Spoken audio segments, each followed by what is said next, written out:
Red Stag Timber, proud to bring you this special lockdown episode of the Red Stag Timber Hunters Club.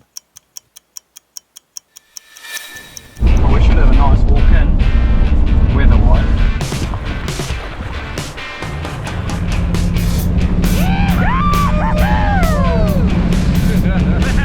Myself and the lads are fair fizzing this week, and rightfully so, as we're setting off on an adventure that's been well over 5 years in the making.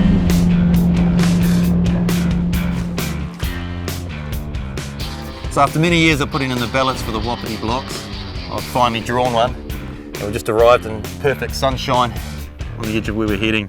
Got a whole day of climbing ahead of us, so not much the way of hunting today, but tomorrow we should wake up and be riding some good glassing country. I'm joined by Brad Pedersen and Morgan Rogers. We're all holding a permit, so who knows what's going to happen. Our initial excitement levels are somewhat tempered by the knowledge that today is going to be a hell of a grind. Well, the packs are pretty heavy when you got 10 days of food on board, but as we go they'll get lighter and lighter. In Fiordland, wet boots are pretty much a given, but a waist-deep crossing means that our lowers aren't the only things at risk of a drowning. Bloody hell! There's some bags gonna be wet. On the topo map, the route we plan to take upriver seems fairly innocuous, so we'd factored that it would take us a bit over an hour to reach the start of the big climb up into the tops. However, once in the thick of things, the chaotic nature of the dense Fiordland bush and heavy packs meant our calculations were thrown way off. It's a hot and steamy start to the trip, but with the main event still ahead of us, it's important we keep spirits high whilst we make our way along the edge of the river. Just stopped and refreshed, bit of water, bit of bite to eat. Now it's time for the fun stuff that we all signed up for, what we came for. Hey Anto? Yeah, a bit of hard graft, all part of it, eh? With everyone lugging around 34 kilos on their backs, the steep climb becomes a combination of aerobic fitness and anaerobic strength, as well as an exercise in route selection. Slow progress. How'd you get up here? Cameraman's magic. The older you get, the more fear you get, no doubt about it. So we've broken the backs of the climb up. We've got about 200 metres of elevation to go, but there's a nice big clearing out to our left on the edge of the ridge, and where our campsite is out to the right. So Morgs is going to head left, Brad and I are going to head right, and we'll meet up later on. Status update, boys. We're getting there. We're getting there. We're all pretty burnt out. It's been a big day. It's 5:45. We've been going since 10 o'clock. We're all pretty buggered. It's all going well. We'll get to the edge of a big sort of face, about to pitch camp and hopefully hear some bugling. So we just busted out to where we're going to camp for the night. Pretty exciting to get your first glimpse of the open country, and a good omen just there in the ground. It's a nice big antler.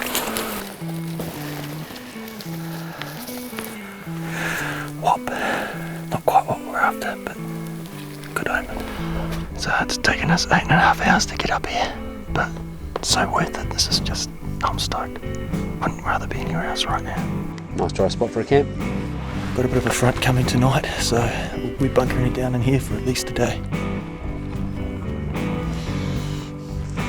New bedroll. Old bedroll. Lighter. Well, we just pitched camp. We've got about 20 minutes of light left, so we're going to whip out for a quick glass. Morg should be on his way over to where we are. We haven't heard from him yet though, but all going well. We might see something. Even in there looks quite good, eh? Yeah. Just up there. Yeah, it does. We're at benches out there. There's really not a chance to get in on anything unless it walked out right here, eh? Well, the light's starting to fade, so I'm just going to do a red roar and see if there's something on the edge of this clearing that we're on.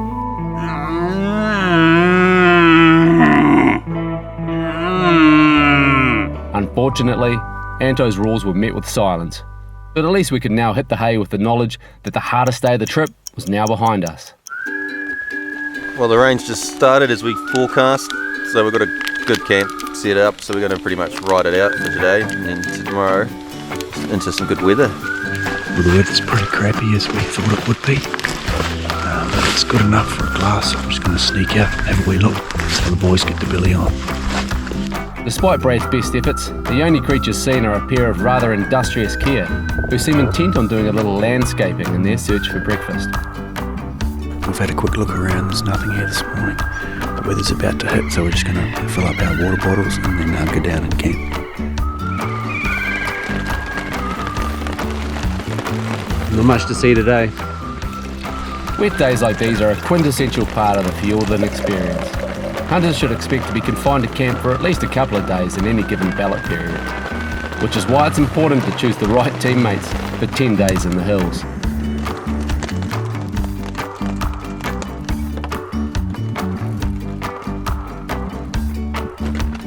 The old worker coming into camp must have had a sniff of the old back country. So the weather's still pretty bad, but there's only so many cups of tea you can drink before you get itchy feet. So I'm just going out for a walk. I'm going to go and try and see if we can scout the way to our next campsite.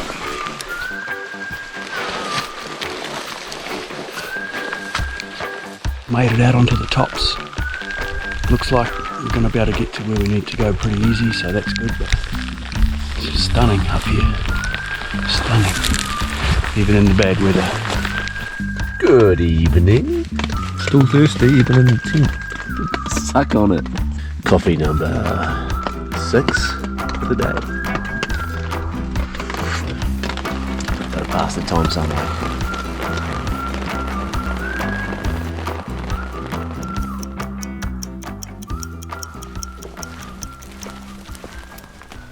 We got it pretty sharp this morning in the broken camp, and as expected the weather's cleared, so we're just getting a bit of coffee in us and then we're bashing up into the main tops. Whilst bashing up might not be the most accurate depiction of our initial progress across the swampy flats, once at the tree line, the true bashing begins.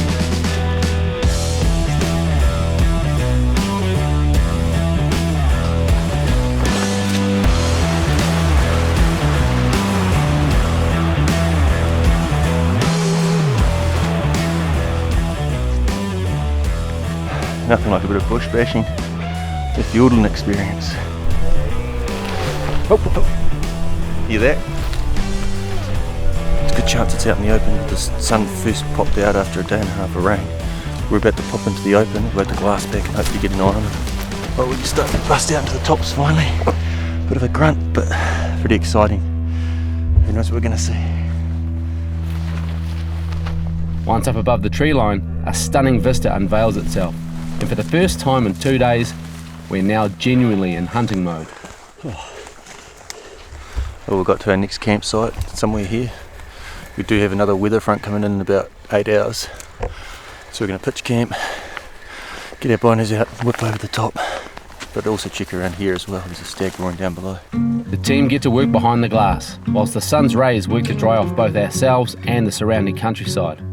With 3 sets of eyes and a huge amount of promising country to evaluate, it's not long before the first animal of the trip is spotted. Here's one. Here's a stag right in the cloud. He's long, man. There's bay times in there. Is the verdict, Anto? Don't have a verdict yet. It's a bit foggy over there though. Man, he's got some, look at those tines. Yeah, they're long. You wait till he turns around there, look how long that one is. It's insane. Whilst the animal does look very much like a red stag at first glance, at this time of year the bulls are losing their summer coats and often have a similar hue to that of a red. Once they get their winter coat, the animal turns a much more creamier colour. This animal also has a rising rump patch which rolls over the top of his back, another strong wapiti trait. That is a really big tray time. It is insane. It's not even though, is it? It's not for me. The key message from the Fiordland Wapiti Foundation is that hunters should focus on just 2 things when assessing an animal in Fiordland: its age and its trophy potential. So whilst this is certainly a good animal, the team agree that it's not up to the standard of what they're looking for, and if given a couple more years, the stag could develop into something special. So we pushed up to where we're going to camp and get the binos out, and it didn't take long. We've seen our first stag of the trip. It's like an 11 pointer. He's got a couple of small sort of bay tines on him, got big brows and huge trays, good tops. So plans to get a good camp set up, and then we're going to push up and over and into another valley. Eager to make the most of the fine weather, the second campsite is erected in record time, and then it's back to beating the feet once more. We've got a bit of sunlight, so we're going to make the most of it, push over into a new catchment. Brad's a bit of a weapon, so he's going to catch me up, and Morgs is going to spend a bit of time at camp. Probably catch up with us later.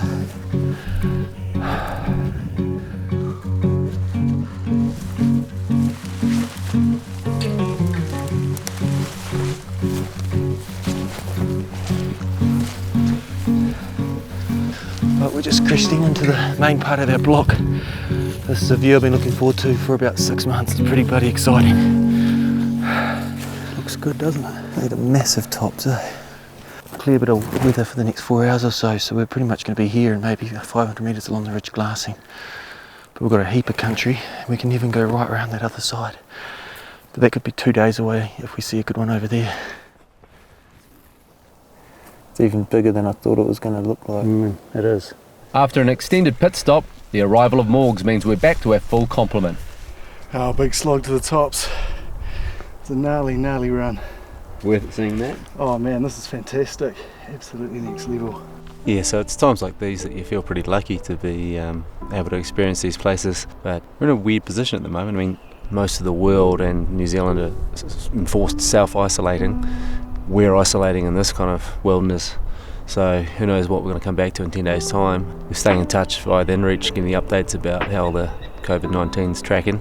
But yeah, it's quite nice to be away from all the palaver.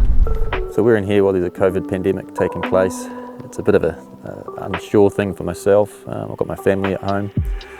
I'm keeping in touch on the inReach, but the reality is we'll just got to sort of go into lockdown, so there's nowhere better for us to be than here. I sort of just got my family prepared before I went away, so in 10 days we'll have a real good feel for what's going on. But on the inReach we are establishing that the COVID cases are going up. So hopefully when we get out we've got a bit of good news and it's on the downturn.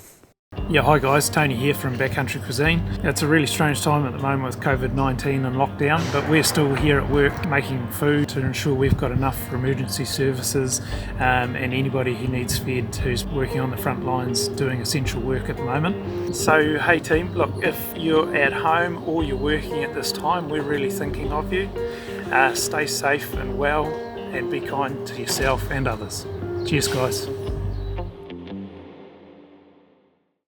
As well as helping us stay in the loop on virus-related matters, the inReach is proving valuable in keeping us abreast of the ever-volatile Fiordland weather. But it's not providing us with any happy reading. Yuck! So I've just updated the inReach, just synced with my phone to check the weather. It's not looking too ideal at the moment. The next few days could have some snow and some serious rain. It means we've got probably a bit of an evening, at least another couple of hours I'd say of clear weather, and then we'll be bunkering down for the next couple of days. The team moved further down the ridgeline to glass into some new country, but there's little to get excited about, unfortunately.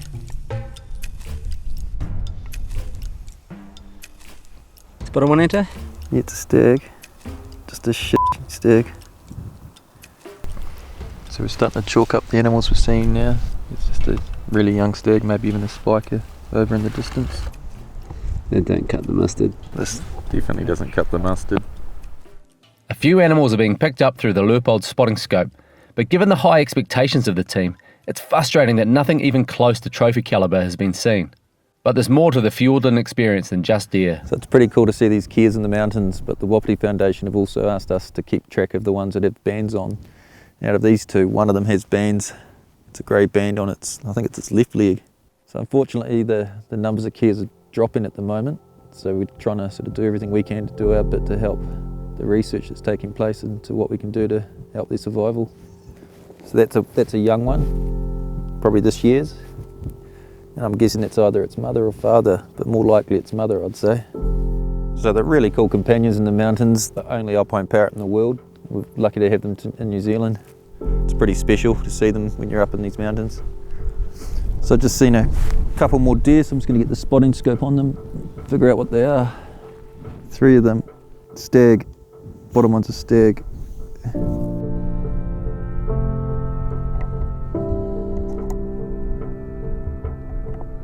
The hours pass by, but there's still nothing for us to get too worked up over. But to be fair, just being up in this extraordinarily beautiful terrain is a reward in itself, especially after the trials of the previous couple of days.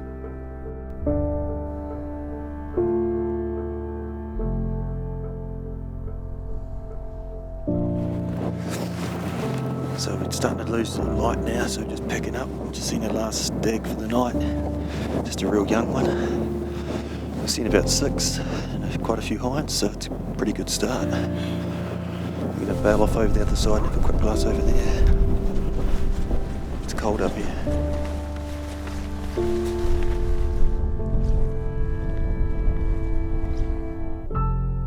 Before beginning to climb back down the steep slope to camp, the lads take another chance to assess the stag which was spotted earlier in the day, living on the opposite face. But seeing as how he hasn't grown an extra tine in the time since he was last spotted, it's an easy decision to leave him be.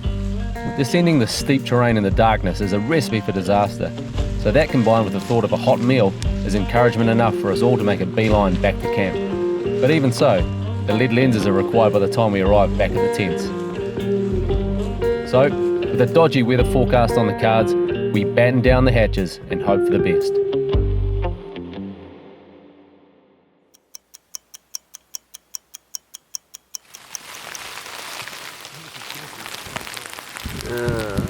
That's snow. Snow good.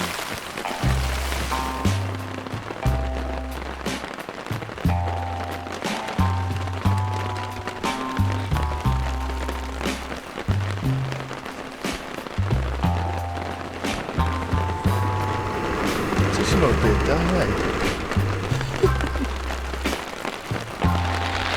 Hunting and fishing around here, my friend. What they doing it? They're doing it. Like out fishing at night.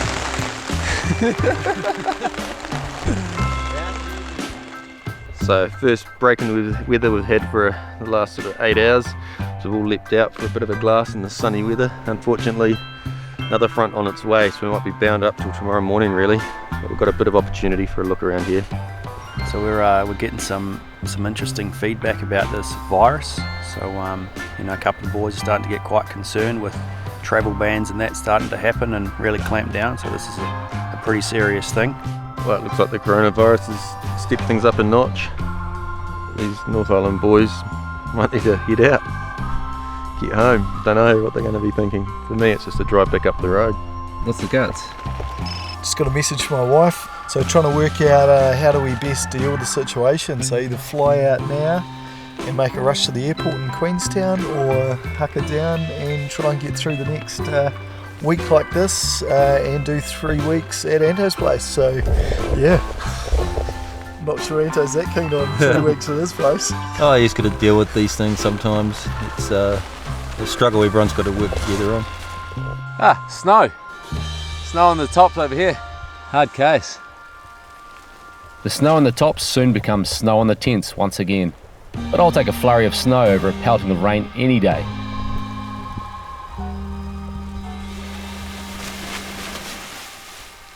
Well, the boys are getting their beauty sleep back at camp up there. I just decided I'd come down here and put the glass to work. Hopefully find a big stag who's not afraid of a bit of snow. But odds aren't high. It's been a tumultuous day. The news of the government enforcing a mandatory lockdown, airlines not flying. Morgs has got some important business to get back to, so we've got plans for a helicopter to come retrieve him in the morning, but I'm going to stick it out, and yeah, it might be a month on the road living similar life to this, which is not the worst thing in the world.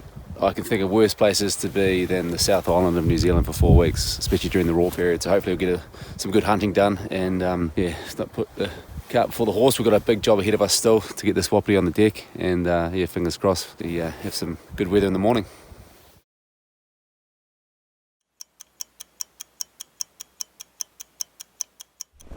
Up and running. Oh, at least the stage looking nice and clear. Allow Morgan to get out the chopper and us to climb back into the tops. Steamy windows.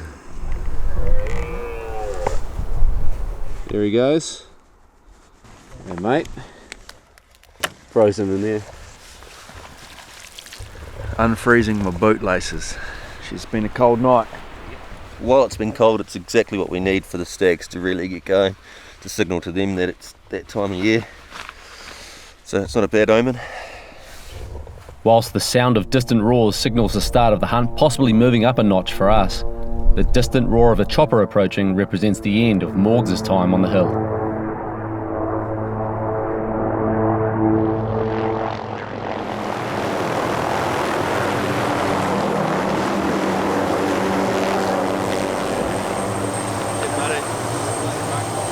Well, it's pretty unique to be able to see a chopper in this sort of country. It's a no-fly zone, being a wilderness area. But given the circumstances, Te Anau helicopters have been able to seek permission from DOC for this special landing to get somebody out in this circumstance. I'd say there's a few others happening throughout the blocks. It all just depends where people are from. Well, it's kind of a bittersweet sort of moment, but it's good that Morgan can get home to his family. While his chopper's flying off in that direction there, we're pretty much going to be climbing up and heading right out to that point in the next few hours. So yeah, beat the feet, hard work. Yeah, like Anto says, bittersweet. It's a shame to lose a man, but he's got to get back to his family before it all shuts down. Biggest silver lining, we raided his food stash, so we've got a bit more food for the next sort of 4 or 5 days. And instead of having 3 straws to draw from, if we find a good bull, we're down to 2. 50% odds.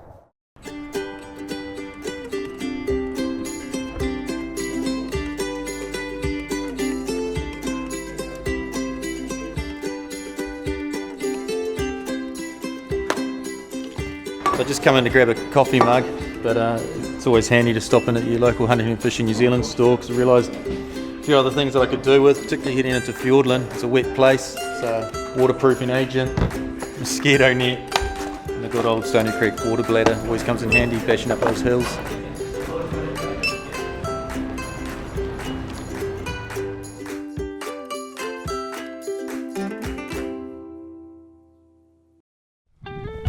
Having waved goodbye to Morgs, we saddle up the Tatonkas once again and begin the big haul back up into the tops, relishing climbing in the chilly morning conditions.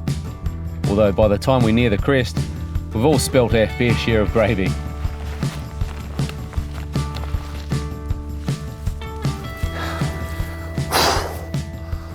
Well, we've just crested the ridge behind camp, so we're looking into the main part of our block now. Hard climb with a full pack, but we'll be camping up here somewhere tonight, starting to cover some caves around our block. Caught him up, big climb, looking at his backside. It's all good. Plus here for 10, eh?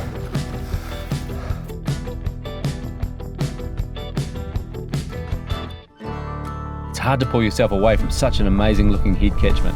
But with nothing seen, we decide it's best to continue on with our initial plan, to try and open up a view into some new country further down the block, which means another few hours of hard slog.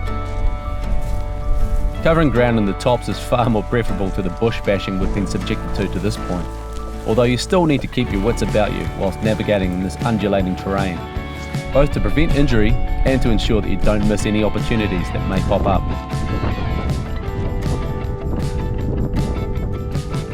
So we're just walking up the ridge. I just looked back onto the bush edge and saw a cow come out. So we're just sitting down, even though it's just a cow, there could be a stag right on its tail. They're quite often behind the does when they come out, or the cows. So we'll just sit here for 5 and see what happens. Odd colour. It looks like a hybrid, but it's big, you know, it's big. Possibly think it's a spiker even. On close examination, I have a feeling that thing's actually a spiker. It's a big animal, but that's probably because it's a male. Good to see one pop out. The weather's not the best for animals, and it's literally 12:43. So watch it for 5 minutes, then we'll continue our big push. We've got one more big push after this, and then we'll find a camp. We'll go all the way up past the lake to the head and sidle over. Most deer we've seen have been on these valley floors, eh? But we'll have a good hunt up this creek for sure, man.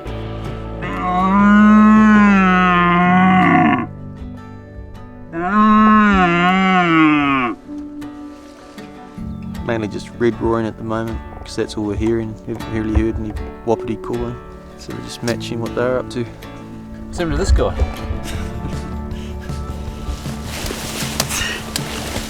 It's not for everyone, this Fiordland, is it? Yeah, it's tough.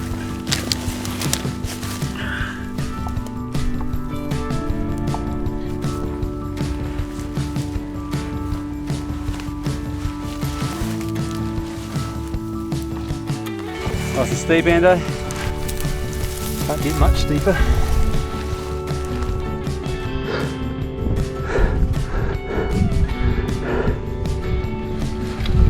Getting there. I reckon if we get over that knob and go another 300 metres, there'll be like a nice flat spot for camping.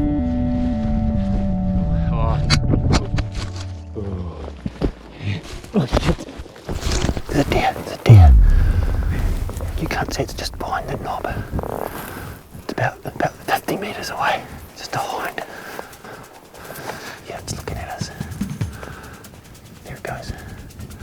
whip over in case there's a stag. Go for it, Brad.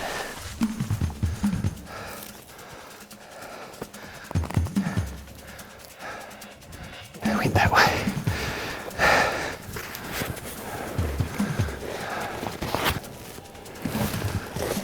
So we saw that hind. We just chased around the bridge and we've caught up with 2 spikers in the hind. We were hoping there was going to be a massive stag with them, but there isn't. So it's pretty cool. Get to see the deer right out in the tops up close. Having found a few deer, we decided that the best plan is to drop packs and make camp right here, rather than risk scenting the area ahead of us. Definitely more action over this way, eh? Chuputatanka! So we've made our midway point of the trip really, and we've pitched a good camp. Was it Monday or Tuesday? Tuesday. Doesn't matter, mate. Wapiti day. Plenty of sign around here. There's a big wallow just over the bank. So things are looking pretty good. So we're going to spend the night here. We don't know what the weather's really doing. It could come in. So we've pitched a good fly camp. Somewhere to cook in that, and if we need to bunker out tomorrow morning, we might do that as well inside here. We're heading off for a glass now. 3 hours of light.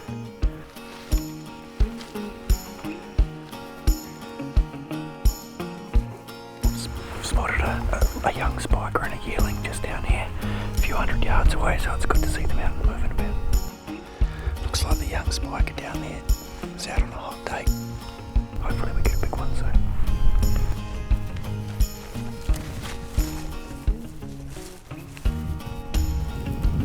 Pitch up here somewhere. Just in a new spot. I've had a quick glass and seen a couple of deer on the far clearing, so I'll check them out. Just see a couple out of view at the moment.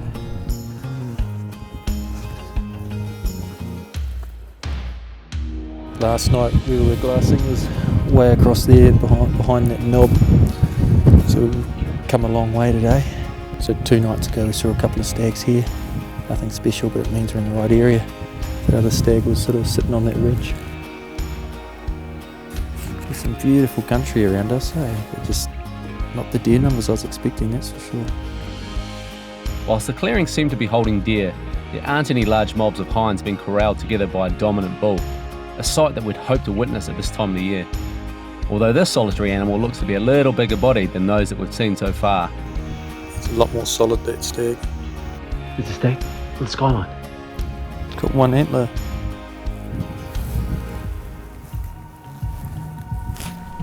It's got 1 antler. He's chasing all those ones up into the hill.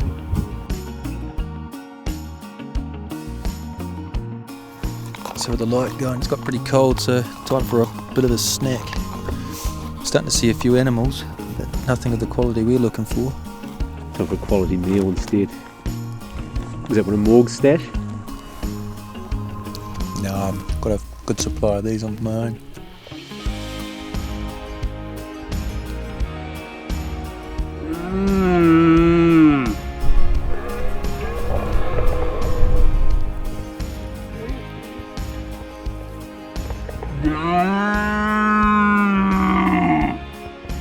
A bit of excitement there, did a roar and straight away got a reply.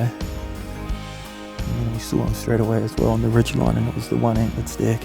Bugger. They've got his hinds, eh?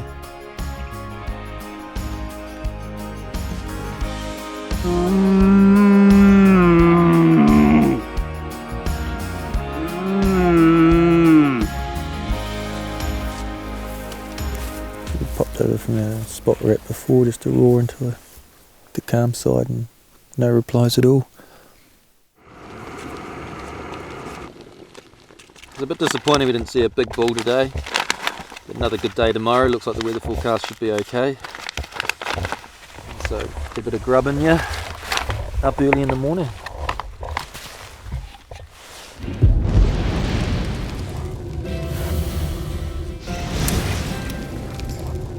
Hi guys, welcome to Stony Creek Tech Talk. Tonight I want to talk about something completely different. It's our live chat. So every Tuesday, 7:45, we're going to run a Stony Creek live chat. And what we're doing is we're bringing in a heap of experts that know everything around wapiti, sika, filming, all sorts of things within our industry. Even people that love the industry but might be from another area like sport or whatever it might be. So We're going to give you the chance to ask live questions and engage with them, something that we've been wanting to do and be real interactive around how we can learn more and get some actual answers to maybe some of those questions that you have. So check out Stony Creek live chat on our Facebook. You can register for it every Tuesday night, 7:45. It's worth a look. Cheers. Crisp, chilly morning. Last night I could hear a stag roaring, so quite keen to see the sun pop up. However, before the sun's even risen, we're faced with a major reality check. So it looks like a cracking morning behind me, but it's been a pretty crazy night. We've had a whole flurry of messages coming through on the inReach from people back in society telling us what's happening in terms of the COVID-19 response. End result is we're going to have to pull pin earlier by the looks of things. Choppers aren't going to be flying after Thursday, Friday, getting mixed messages, but yeah, it looks like we're going to have to make today pay because tomorrow looks like it's game over.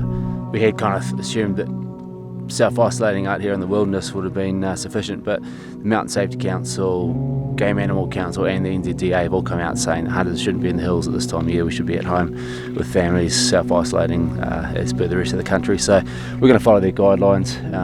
Just depends on when the chopper can come and grab us.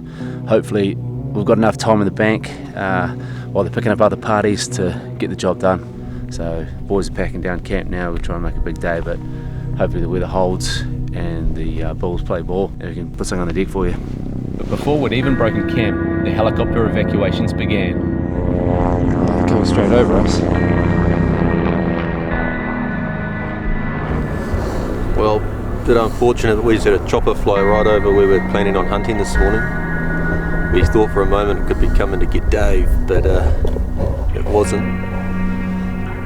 It might have pushed the stags back. It did push the one a few days ago back into the bush, so we'll have to see what happens now. But our plan is to drop to the valley floor. The choppers continue to fly over the course of the morning, but there's little we can do other than remain on task and hope to pull one out of the fire in the dying stages of the trip. Our saving grace is that we are yet to be allocated a pickup time or a location, so with crossed fingers we plough onwards in the hope that possibly would happen to us late as the following afternoon to get the job done.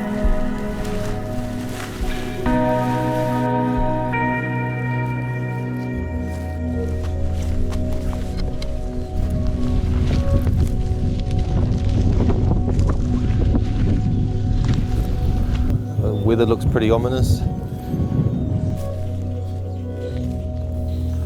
What do you reckon?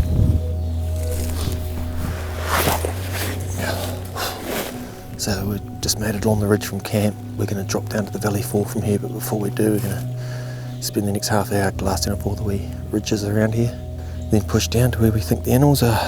This valley floor better bring it on for us.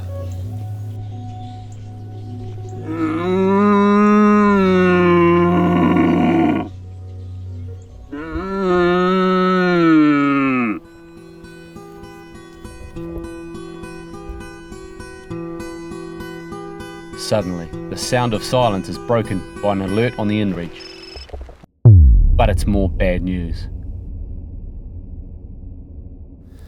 You never know, on the valley floor we might start hearing a few more calls. Let's just punch down this wee ridge here and get into it, eh? Yeah, I think so. Get to where the deer are. If we can pull one out of the fire last minute, it'd be pretty special, but fingers crossed. It's pretty good. Yeah.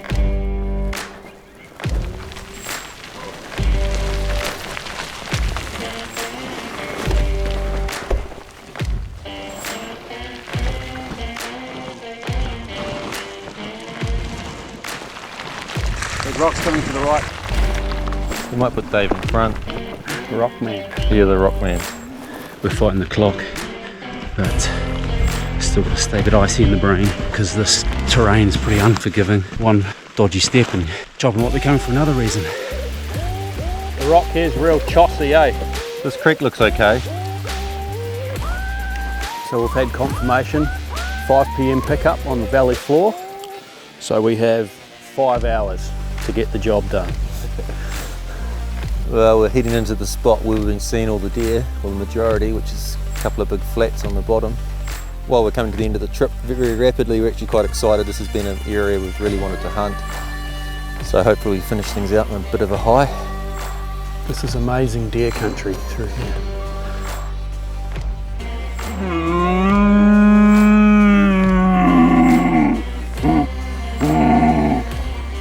You happy with these boots, man? Oh man, I was going to say that they're like ultimate for this country. Oh yeah, I thought they might have been a bit much at the start, but man. Because it's so soft, like yeah, you don't need that flex, you actually need the stiffness. Yeah, it's good, real good. Carry on? Yeah.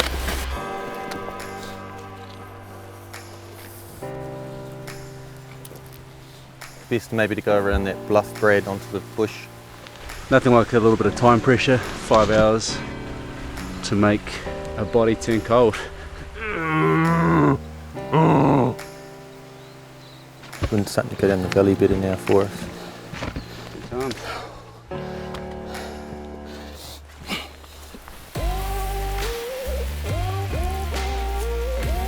Little drop. Whoa!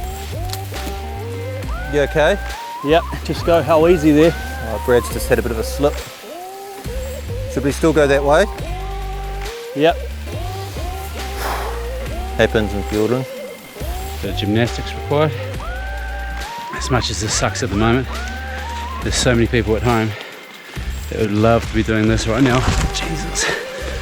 So we're gonna go hard as we can. Hopefully entertain you. But if you're missing the bush and you're missing the roar,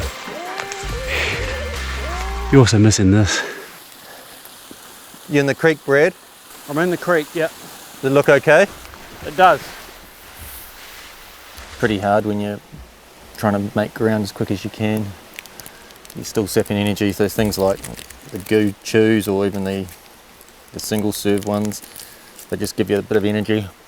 Carbohydrates, sodium, all that stuff your body's sweating out. I'm wet as, my base layer's just sopping. Still not warm weather though. You're just working hard. Best thing about them, they taste better than lollies.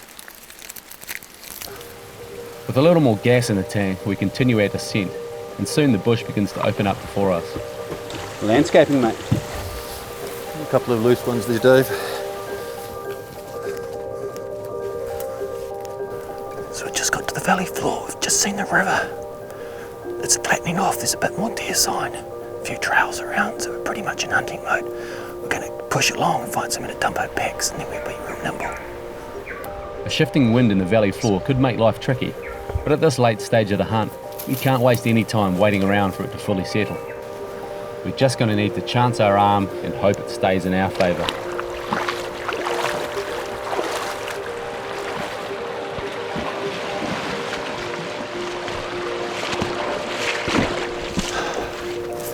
So we got to the main valley floor, we've found somewhere that the chopper can get in to pick up our packs and us and get us the hell out of here. So we've got 2 or 3 hours left for a bit of a stalk around, there's a few clearings nearby. We'll get into a good position before we roar.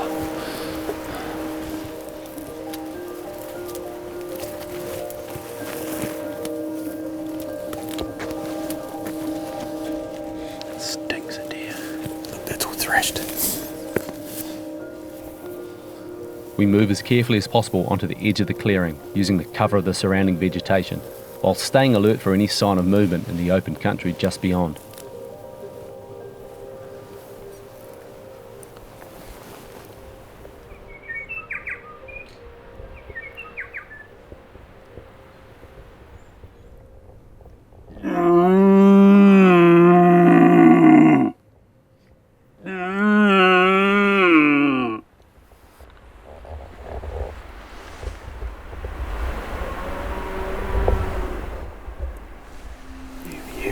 So I've got to reply straight off the bat. We need to take up positions.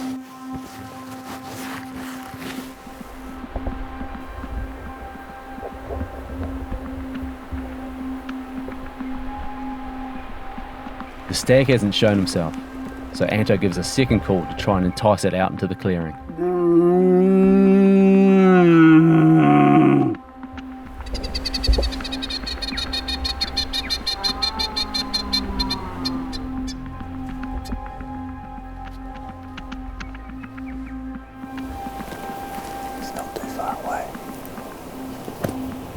So this could be our last chance. The wind's reasonable, it seems to swirl a wee bit.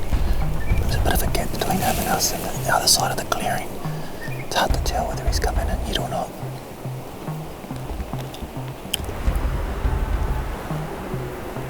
He just roared on his own then, which is a good sign.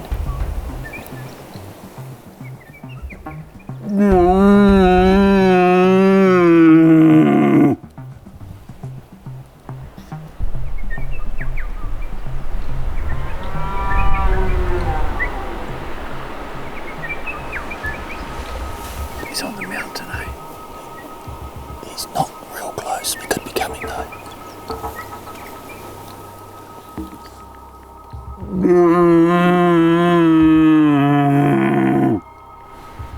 Sound weak. So I don't want to do it real hard out raw, just in case. Sometimes they can get intimidated, so I'm just doing enough that he'll come out. We don't trust the wind enough to walk across, so we're just going to have to wait it out. At least he's getting worked up. Because his hinds might be coming over for a look, who knows? Clock's ticking. But he just roared again and he hasn't moved down any further.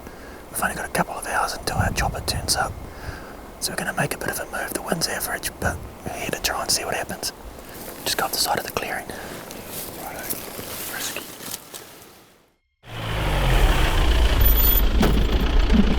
Yeah, g'day guys, Marty Very from Red Stag Timber here, coming at you from isolation on the farm. Yeah, I feel your frustration, you know, not being able to get out there this time of year. It's a bit of a bugger with the timing of the lockdown, but you know, if we all do our bit and stay safe, stay secure, stay isolated for the next couple of months, we should be out there. You know, the silver lining is the stags are still going to have their antlers, the fish are still going to be biting, the waves are going to be still pumping, and we might even get a bit of the duck shooting season in. So yeah, just want to have a big shout out to the Red Stag team and all the customers and builders using our products over the years. It's most appreciated, and you know, from all of us, we just wish you all the best for the shutdown, and stay strong, and we'll see you on the other side.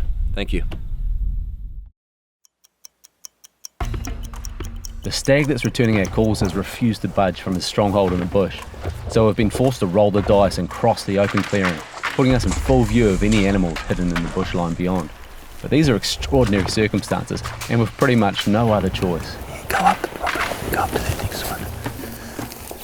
Luckily for us, the wind is on our side, blowing right on the nose.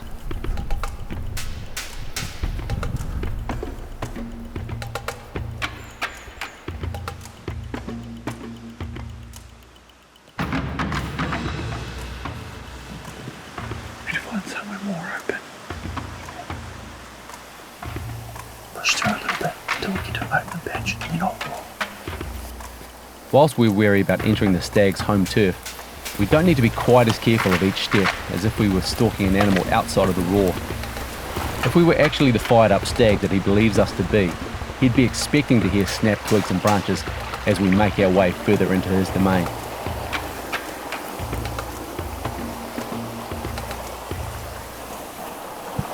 There's a nice open spot through there. We're quite close to where they are now, so we're going to get up into a big wide area, then do a roar to bring them in.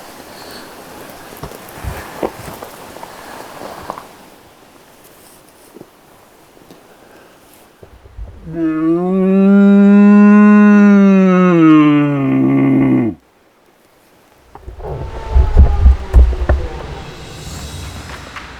go 30 yards in front with Dave, and when you want me to roar, look back at me.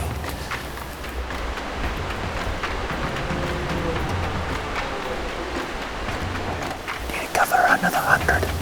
Brad's going to go on 30 yards in front, so when the stag comes in eventually, he won't identify me with Brad. So I'm going to stay 30 yards back.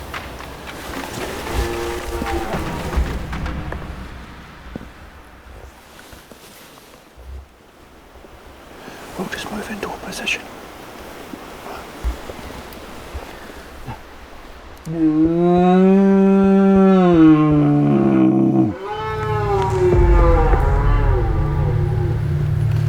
I see him.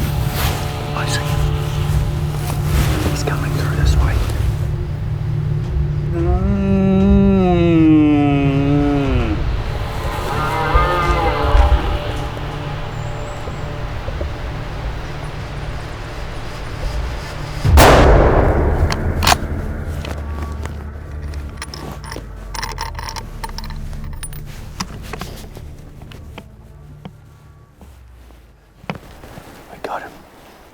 Yeehaw! You beauty! Man, he snuck in though. Hell. He was getting louder and louder and all of a sudden it was right there. Holy shit. What's he look like? Oh, good stuff. Average antlers, but day 5 in this current situation, I got a good look at him when he was coming through here. So we decided to take it. It's not normally the animal we would look at taking, but day 5 under these circumstances, it's all good. Yeah, man. No, he's missing all his tops and everything, eh? So, perfect one to take. You know what's even better? 300 metres from camp. Yeah, man, our packs and that are all just in the riverbed over there in a clearing ready for a chopper pickup. And we've probably got about an hour and a half before the machine comes in, so it all happened perfect. Good work, man. How good's that? It's a good load of meat, man. Yeah. So we're getting mixed messages about what sort of stores are going to be open when we get back. So once this is all boned out, there's over 50 kilos of meat sitting there, so that's awesome. Sausages, salamis, maybe not salamis from the old butcher, but we've got time at home to be making a few products up, that's for sure. Yeah, the old Traeger will get a bit of a thrashing over the next couple of months. Was he 10 points? No, he's 9. If he was 10, he probably would have walked. He was never going to be anything, so down he goes. Cut him out of the herd. The old terminal ascent certainly did the trick today. Anto had been telling me that these are really good on game at any range. Yeah, so before the trip I'd been talking about these projectiles, so I got a few from Federal, and yeah, we loaded a bunch up for both our guns. We're both using 300 short magnums, and the background of these bullets, they've got amazing BCs, but also any distance they'll expand, and we didn't know what we were going to encounter, whether it's close range or long shots in the tops. The Americans love them, big elk particularly. It's one of those sort of bullets that's renowned just for dropping big animals. Certainly did the trick this time. The old Smurf tip, eh? We'll take Leek's whole, eh? Might as well, eh? He's definitely got some whop in him. These deer though, like they see so few people that when you are in their zone, they do act quite natural. They're not expecting a human. He got more and more racked up as we come in. So we'll see how much of this animal we can get into the Tatonka bison. That's the back stakes. We'll see how many legs can fit in. Brad looks tough. Dave's pack. It's going to be flying in Air New Zealand tomorrow. It's got CERVID all over it, not COVID.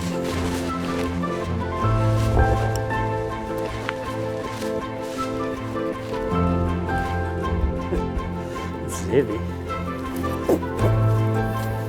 Good to go.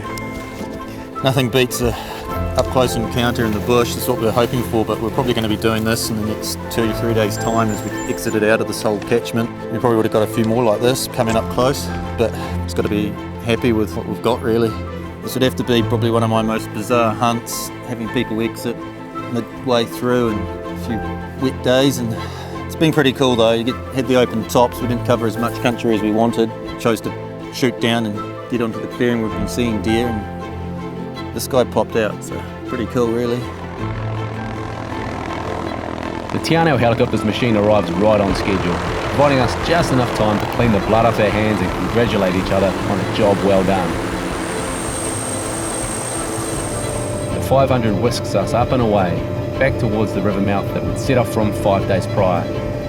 Another silver lining in this whole COVID affair is it saves us another back-breaking climb back out and down to the boat. Whilst it may seem like a bit of a cheat, not doing the hard yards back out on foot, I can promise you that if it were a viable option, we'd have had no qualms at all about spending another day hunting our way off the mountain. In fact, we'd have absolutely relished it.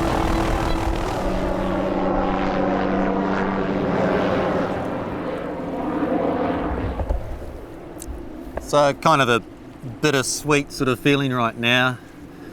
Obviously he's had some real awesome action at the end of our trip there and seen plenty of animals, and it's been a good experience, but on the back of the whole COVID thing, I don't know. Yeah, I'm a bit nervous about going back, actually, to be fair. Felt safer in the mountains of all things. Considering everything that's taken place, we've had a fantastic trip. We'll put the foot back in for the Ballot next year and hopefully we get a full 10 days of hunting somewhere. We've certainly learned the hard way on this trip that you can't always trust that your hunt will go according to plan. But you can always rely on the support and expertise from the team at Hunting and Fishing New Zealand. The innovators at Stony Creek to create technologically superior hunting apparel. Backcountry Cuisine to provide the freeze-dried sustenance to keep you going. Leupold Optics to provide innovative, battle-proven optics for the world's most resilient hunters and shooters. Federal Premium Ammunition for incredible accuracy and penetration. Lower Boots to give you the confidence to set your sights higher. And Garmin for the technology and assurance to go that extra mile. And of course, you can always trust Red Stag Timber to produce the straightest solid timber on the market.